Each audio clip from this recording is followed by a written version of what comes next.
there was the most famous story about piano playing. It had to do with a gentleman named Gus Hine. He was the first player in the New York Philharmonic before Harry Glantz. This goes back to the 20s and early 30s. And they had a guest conductor coming down from Boston Symphony, it was a German orchestra at the time. The guest conductor's name was Hertz, just like Rent-A-Car. And he had heard about the capabilities of Gus Hine, one of the loudest trumpet players in the business. Maybe not as loud as Pete Capodifero, but nonetheless very loud. Anyway, he programs rehearsal. We start with Das Oberon Overture. The Oberon is an opera by Carl Maria von Weber.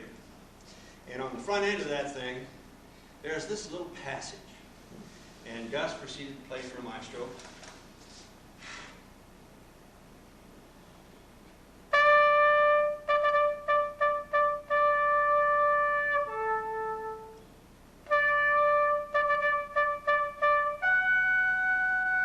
Excuse me, maestro, it's too loud. Oh, I'm sorry. Can we try it again?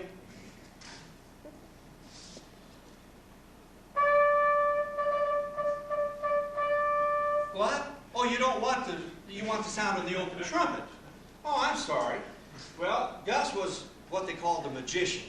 And there was a doctor in his apartment building that retired, so he gave Gus his old satchel. You know how they opened up? They were just like gig bag. That was probably the first gig bag. I guess I saw somebody come in with one just a minute ago. This guy.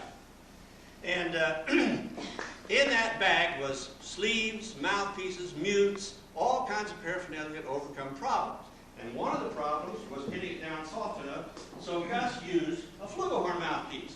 And you can do that too, in case Maestro says one day you have to play softer.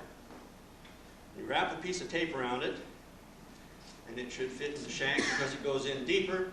The lower pitch will come up to just about where we were. Let's find out.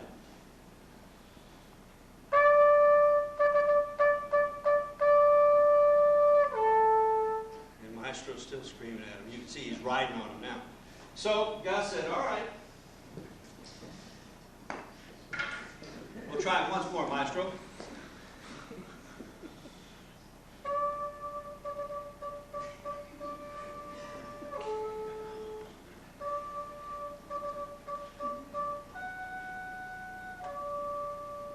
Now he knew how to use his second crook as a bell.